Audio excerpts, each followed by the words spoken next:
Weekend Insights, the deep dive into meteorology over the next several days, designed to take you through the weekend here at the 1 Degree Outside Weather Network. I'm meteorologist Matt Noyes. We're pretty much hitting our peak surf impacts. We're going to look at that. There's more to watch in the tropics, not imminent for New England, though. Some warmth is going to be rebuilding for us, but mostly it's comfortable air that's ahead here over the next several days. You'll see that in the 14-day, which is in our app. Before we dive into it, huge thank you. Do you know we now have nearly 600 of you that have become members, and we are so appreciative to each and every one of you, and especially to our 1 Degree Outside champions, some of the smaller businesses that want to be able to get a shout out here in our videos, but also supporting our mission by doing this. So Gate City Reflexology and Massage in Nashua, New Hampshire, thank you. O'Brien's Garden Center in Danvers, thank you. If you have a small business and you'd like to support our mission and get a shout out as well in our weekly videos, you'd be a 1 Degree Outside champion. For everybody else, you may enjoy one of the individual memberships. Membership.onedegreeoutside.com. And this, by the way, gets you access to our stream. Our streaming network is going to go live for everybody, member or not, coming up this upcoming week. So we'll keep you posted on that through our social media. There goes Erin. Danielle talked yesterday in Insights about how big this storm is in diameter as it pulls away. It's brought down some pretty nice air and some pretty clear air for us as well. Of course, the swell stays behind. That takes a few days to work out of the system. Biggest waves have been on the south side of Nantucket. Thank you, David Gray, for the video you sent in from Nantucket that we've been sharing on our social platform. But nonetheless, expect to find the high surf advisories out for a while longer, all the way through Saturday evening. In terms of coastal flooding, a little bit more as we get toward the high tide this evening, Friday evening, depends on when you're watching this video. It's Weekend Insights. And that's the same thing along the coastline of Maine into New Hampshire as well. But again, that should be mostly minor coastal flooding. As for what the waves are going to do from this point forward, high pressure is going to build out over the Gulf of Maine. Gradually, the waves will be coming down over the weekend, but there's still a lot of power in them.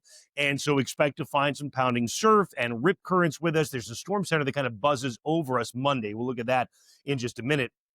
And there are systems that go by to the south. That means actually swell returns on a number of days over the next couple of weeks. Rip current risk is high for Friday, high for Saturday. Sunday, frankly, the rip current risk is still high, moderate in some spots. And Monday, it still hasn't come down a lot. You're down to moderate in the yellow areas and red for the rest of us. So caution advised going out to the beaches here over the next several days.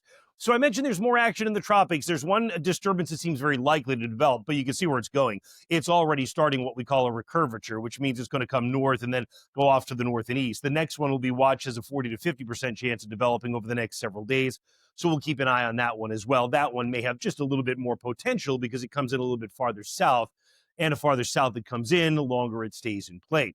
As for the weather here at home, though, you can see we're getting set to bring in the jet stream out of the west. So that is not going to be anything that would favor getting anything close to us in the next several days anyway.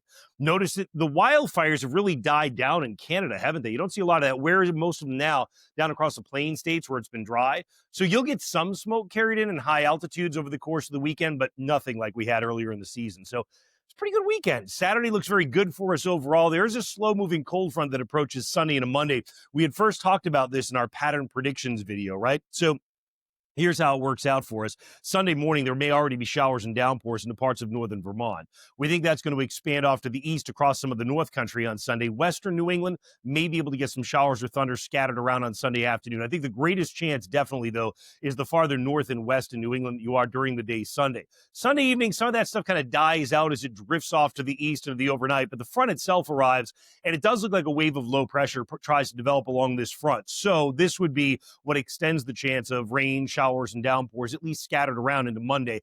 I don't know, even with the storm center coming right overhead, that it would be an all-day blast of rain. It probably would be something like you get scattered showers around Monday morning that become scattered thunderstorms and downpours during the afternoon. But once the front clears out, you get better air that comes in here, comfortable air and drier air that comes in here for Tuesday with maybe a pop-up shower in the mountains. So high temperature Saturday. Remember, I talked about warmth rebuilding. There's not a lot of humidity that goes with this.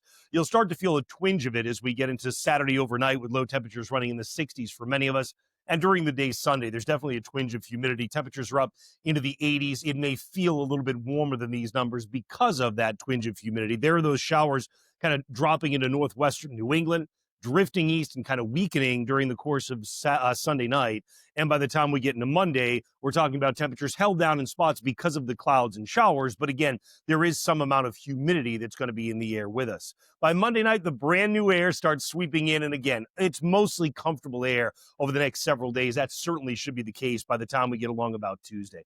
You can track it all in our app. As a matter of fact, I just finished. What we can do is we tweak some of the data that goes into that app for different locations. So just finished raising the rain chances on Monday in a number of spots. So stay on top of that. You'll be able to track that as we get closer in to the early part of next week, but also you can track that nice extended period of comfortable weather that's with us really over the vast majority of the next 2 weeks. That's how it looks for now. I hope you enjoy these videos always. Thanks for making 1 degree outside a part of your weather routine.